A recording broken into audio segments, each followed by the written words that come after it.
Thank you, Your Honor.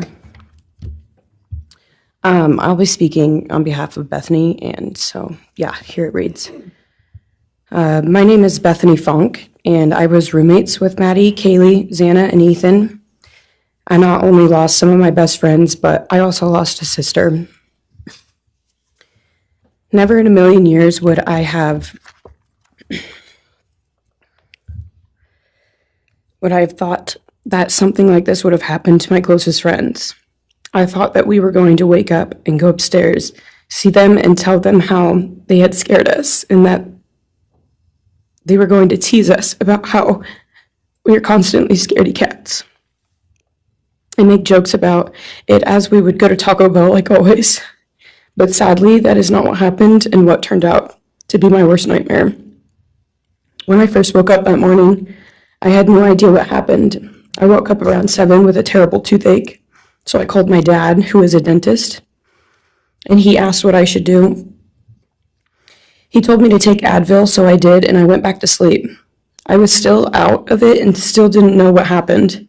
If I had known, I of course would have called 911 right away.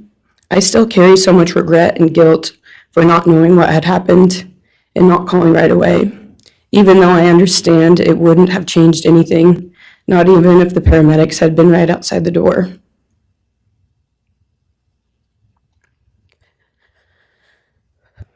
I was so frantic that morning and scared to death, not knowing what had happened.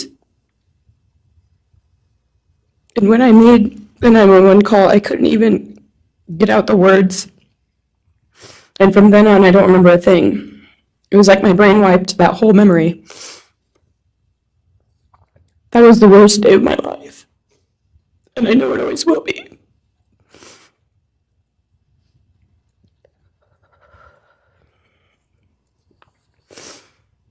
While I was still in shock, trying to process the fact that my friends were truly gone, I had been attacked by the public.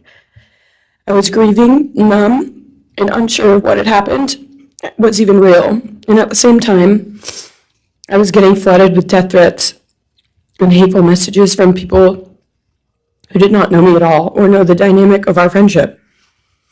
Social media made it so much worse, and strangers made up stories to entertain themselves. The media harassed not just me, but also my family. People showed up at our house. They called my phone, my parents' phones, other family members' phones, and we were chased while I was still trying to survive emotionally and grieve the loss of my friends.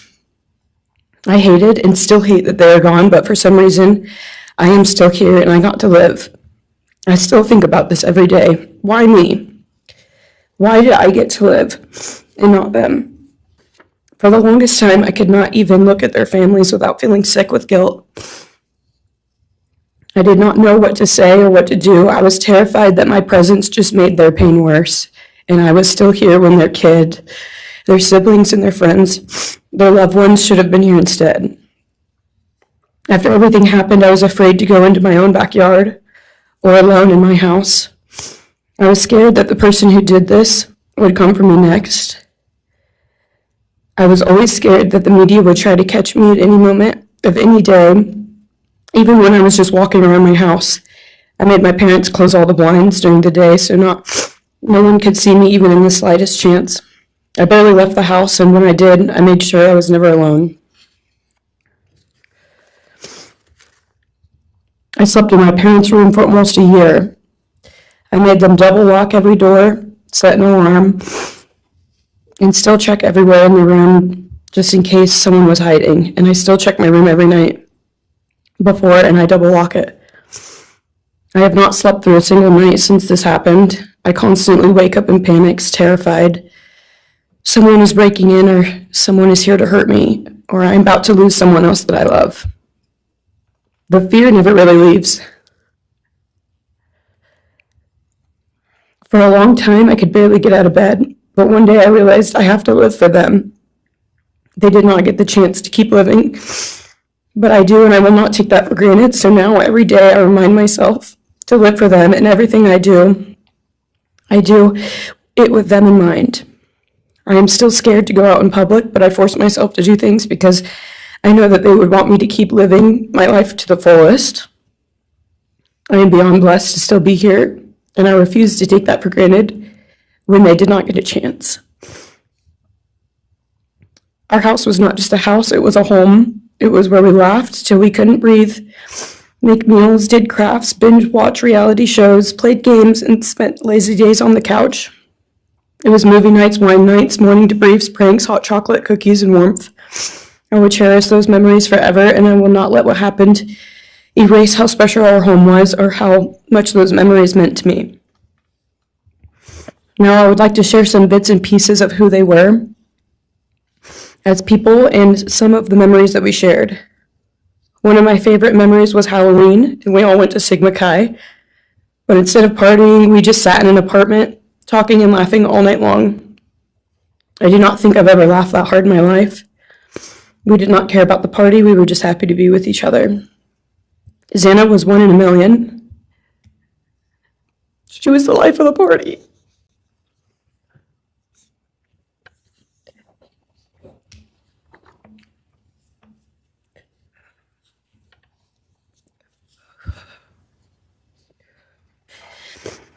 But she was also the kindest and funniest person I knew. Everyone loved her because she made everyone feel so loved. She was just someone you always wanted to be around, no matter the circumstance. One of my favorite days with Xana was when she laid on the couch, when we laid on the couch together all day, watching movies and snacking. Or when she, Maddie, and I would go and get margaritas, chips, and salsa. She would also light up a room with her presence alone. Kaylee had the most beautiful, radiant smile, and she was so kind, but also one of the funniest people I've ever known. She loved playing little pranks, and she always had us laughing so hard that we could not breathe. She was so full of energy and life. I really believe that she could have ruled the world if she wanted to, and she would have been America's sweetheart. Ethan was the sweetest, most genuine guy. He was always smiling and always making other people smile too. Ethan was the kind of person you wanted around. He was so kind and easy to talk to, and just so fun. And the way he cared for Xana was truly something to admire. And really was proof that storybook love and true romances really do exist. It was not only obvious to me, but everyone that was around Ethan and Xana that they were absolute soulmates. Maddie was not only one of my best friends, but she was the older sister I would have always wanted. There was no one I looked up to or admired more than Maddie. She was truly a ray of sunshine, and everyone was drawn to her. She was so kind, loving, funny, fun, and passionate. She had the sweetest soul and wanted nothing but the best for everyone, and to love and show love to everyone.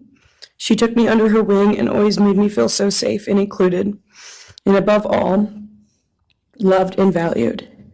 She never failed to make me laugh or put a smile on my face.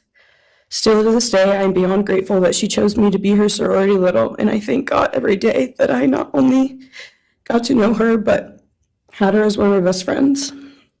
Honestly, I cannot pinpoint one favorite memory with Maddie because I have so many, and this would be a very long read if I did.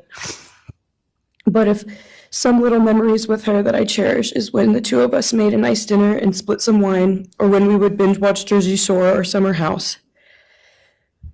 When we came up with a whole dance routine on Halloween and danced and sang all night, like no one was watching. All the late night walks home from going out, and just little shopping trips and so much more.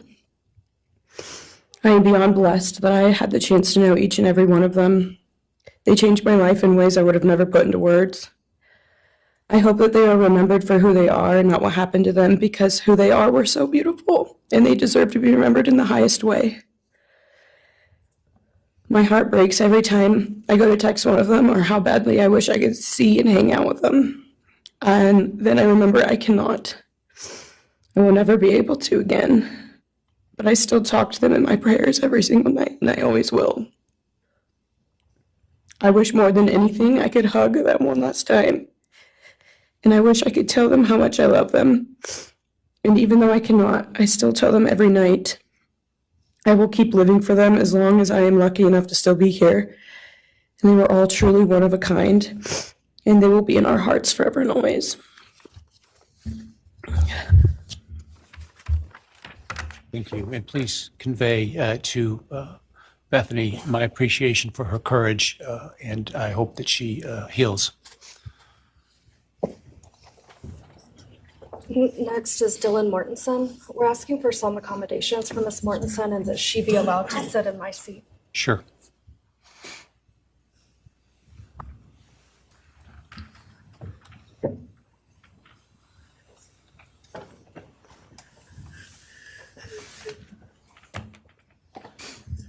Dylan, just take your time, all right? Okay.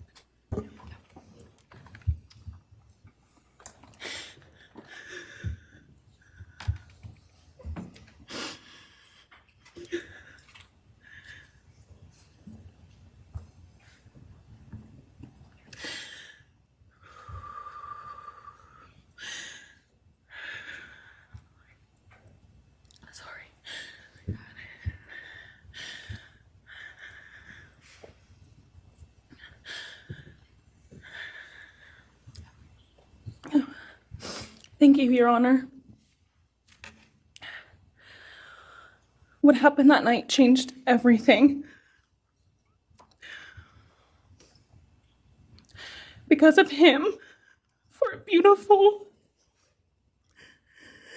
genuine, compassionate people were taken from this world for no reason.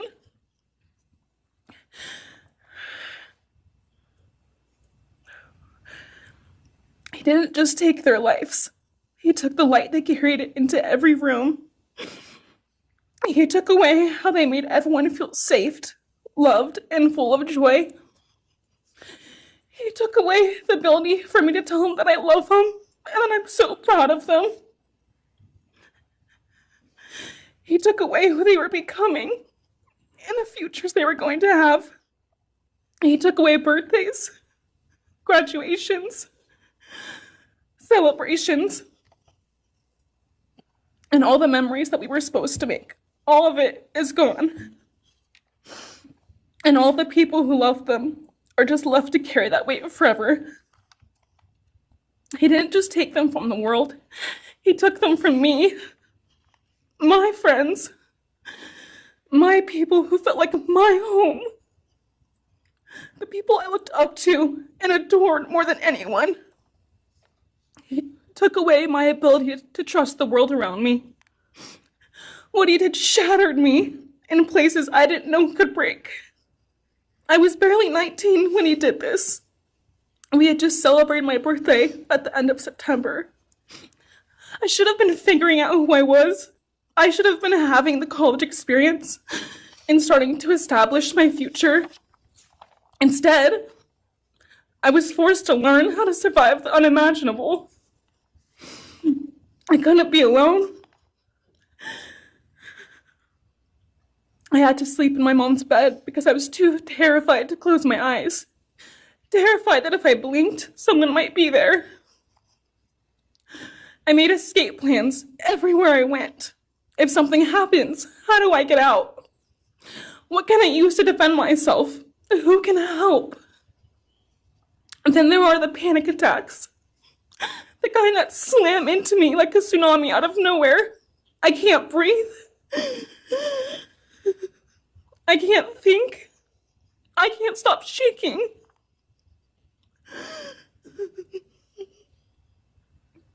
All I can do is scream because the emotional pain and the grief is too much to handle. My chest feels like it's caving in. Sometimes I drop to the floor with my heart racing, convinced something is very wrong. It's far beyond anxiety. It's my body reliving everything over and over again. My nervous system never got the message that it is over, and it won't let me forget what he did to them. People call me strong. They say I'm a survivor, but they don't see what my new reality looks like. They don't see the panic attacks, the hypervigilance, the exhaustion, the way I scan every room I enter, the way I flinch at sudden sounds.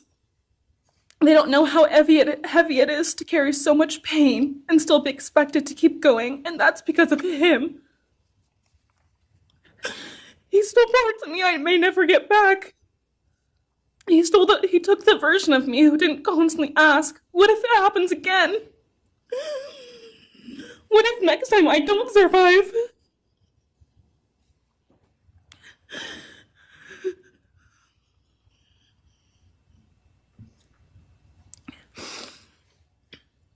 He may have shattered parts of me, but I'm still putting myself back together. Piece by piece, I'm learning how to live in this new version of life. It is not easy. It hurts, but I'm still trying.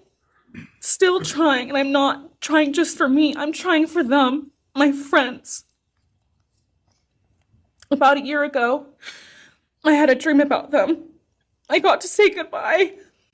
I told them I won't be able to see you again, so I need to tell you goodbye. They all kept asking why, and all I could say was, I can't tell you, but I have to. When I woke up, I felt shattered and heartbroken, but also strangely grateful. Like maybe in some way that dream gave us the goodbye we never got. Still, no dream can replace them, and no goodbye will ever feel finished. He is a hollow vessel, something less than human. A body without empathy, without remorse. He chose destruction. He chose evil. He feels nothing. He tried to take everything from me. My friends, my safety, my identity, my future. He took their lives, but I will continue trying to be like them, to make them proud. Living is how I honor them. Speaking today is to help me find some sort of justice for them. And I will never let him take that from me. He may have taken so much from me, but he will never get to take my voice. He will never take the memories I had with them. He will never erase the love we shared, the laughs we had, or the way they made me feel seen and whole. Those things are mine. They are sacred, and he will never touch them. I get to feel sadness. I get to feel rage. I get to feel joy even when it's hard. I get to feel love even when it hurts. I get to live. And while I will still live with this pain, at least I get to live my life. He will stay here, empty, forgotten, and powerless. Dylan, thank you so much for your courage. I appreciate it.